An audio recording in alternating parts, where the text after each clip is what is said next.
Y'all must have forgot, innit? Y'all must have forgot, innit? You guys have forgotten. You guys have forgotten all of the achievements, all of the accolades, all of the successful title defenses in WEC and then the UFC, and now you're sat there bitching and moaning about Dominick Cruz getting a title shot against Henry Cejudo, and it's because you've forgotten. You've forgotten. Right, I've heard people actually say, "Oh, I'll tell you what, right? If you're looking forward to Dominick Cruz fighting Henry Cejudo, and you don't believe that Peter Yan or Aljamain Sterling deserve a title shot, you're a casual. You're not a hardcore fan like me. You're a casual." Well, you know what? Fucking hell, I must be a casual then. Because if you ask me, out of those three men, who I'd rather see Henry Cejudo fight come May 8th or May 9th, whenever it is. In fact, let me actually check that, because it's something that I can easily verify. May the 9th. If you ask me who I'd rather see Henry Cejudo fight out of those three men, I'm going with Dominick Cruz. I am going with Dominick Cruz because I 100% agree with anyone that thinks that Peter Yan or Aljamain Sterling are more deserving of a title shot than Dominick Cruz is. I agree with you. I 100% agree with you. But here's the main difference. I believe both of those men deserve proper title shots. Proper title shots against Henry Cejudo. Not one of these half-assed late notice replacement title shots. An actual proper title shot. A proper title shot where they announce the fight 2 or 3 months in advance. You get to have a kick-off press conference where Henry Cejudo is sitting on one side of the stage and his challenger, whether it's Aljamain Sterling or Peter Yan, is sitting on the other side, and they get to talk shit to each other. And then the challenger gets to go and have his interviews with the Luke Thomases of this world and the Ariel Helwanis of this world and whoever MMA junkie have, Morgan, whatever his name is. And then the challenger gets to enjoy an actual full fight week where he gets to go and talk to Media Row, and he gets to have an actual weigh-in where Joe Rogan is screaming his name, and he gets to go face to face against Henry Cejudo, and Henry Cejudo gets to pull out his bloody pretend snake and put on his crown and his cape and all of that stuff. I believe that the challenger deserves one of those title shots.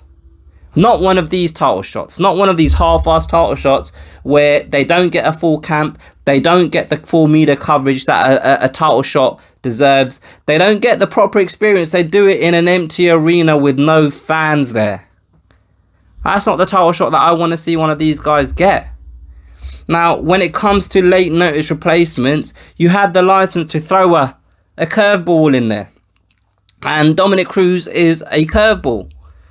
And if I'm being 100% honest with you guys, if I'm being 100% blunt with you guys, given the circumstances, given these specific, very specific circumstances, because we're in unprecedented times, in these times of pandemic, if you ask me who would I rather see Henry Cejudo face out of those three names, I'd have to go with Dominick Cruz.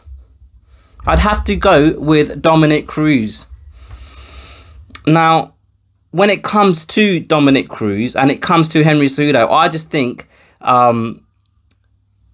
they gel quite well when it comes to talking crap to each other.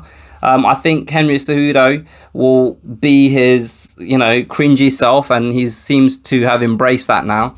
And I believe Dominick Cruz is a guy that will try and kill him with the truth and try and pick out different parts of Henry Cejudo's character that he believes to be true about Henry Cejudo, and I think that dynamic will work quite well. And I'm quite interested to see how both of them perform come fight night, because this is Henry Cejudo's second fight in the bantamweight division, I believe, and in his fight against Moraes, if memory serves me correct, dominated the first round, dominated the first half of the second round, and then Henry Cejudo took over, and it kind of felt like Marlon Moraes gassed a little bit. That's something that's definitely not going to happen with Dominick Cruz. So we're going to see someone that is a well-sized 135-pounder and someone that doesn't gas very easily at 135 pounds, and he's got that awkward footwork, and I believe he can cause some problems for Henry Cejudo. So I'm just interested to see how Henry Cejudo negotiates those problems. On the other hand, on the flip side, Dominick Cruz hasn't fought since 2016, ex-champion, probably the most successful person within the bantamweight division, the history of that division. And he's someone that's been very vocal about telling us that the ring rust isn't a thing. It's not true. It's all in the mind. So here's your opportunity. Now you're stepping in there with the champion after having not fought for 3.5 years or whatever it is. Do you know what I mean? Here's your chance. Here's your opportunity to prove to us that ring rust isn't true. People have been saying that, oh, it's only because he works for ESPN. It's only because of this. It's only because of that. It's also because geographically he's located in a place where he can physically get to the arena come fight night. Do you know what I mean? That is the whole reason Jose Aldo had to drop out, because he can't physically get to the States come fight night in these times of pandemic. There are so many different mitigating circumstances at the moment.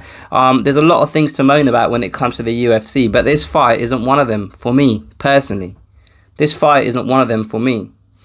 Like, I spoke about this very briefly in my last podcast, and you can go in the description, and there's loads of different links for all the different podcast platforms. So feel free to pick the one that suits you best and have a listen to my podcast.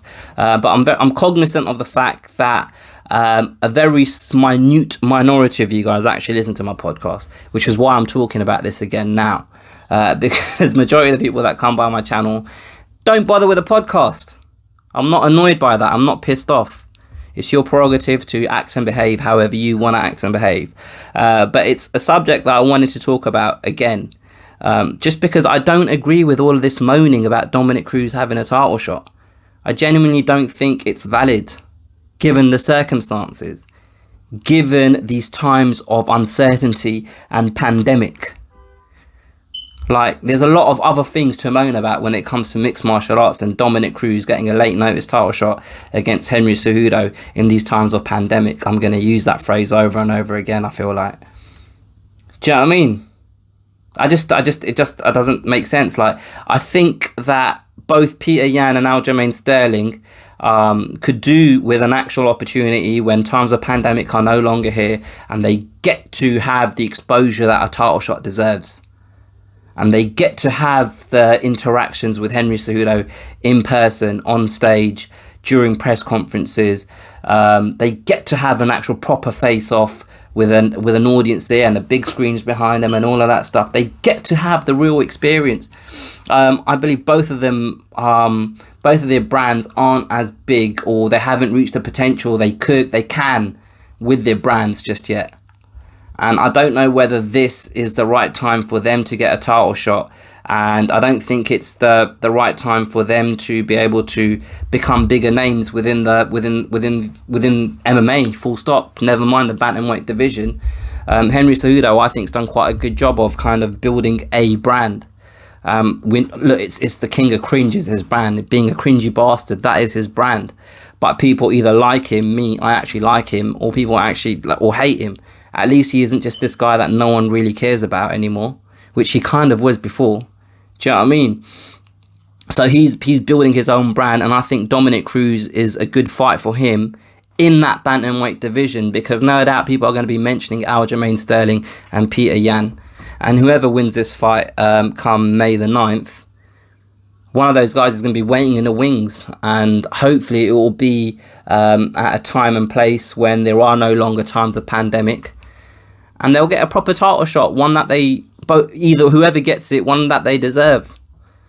That's the way I see it, really. Let me know what you guys think. Don't be scared to hit the like button if you've enjoyed it. Don't be scared to hit the thumbs down button if you haven't enjoyed it. And if you haven't enjoyed it, put in the comments why you haven't enjoyed it. And if there's anything that I've said you think is a load of bollocks, feel free to tell me. I don't mind. I genuinely don't mind.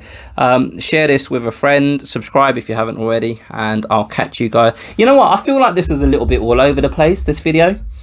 I feel like I was a little bit here, a little bit there, blah, blah, blah. Do you know what I mean? I don't feel like I was very tight and concise how I can be. But yeah. Thanks for watching, guys. I'll catch you next time.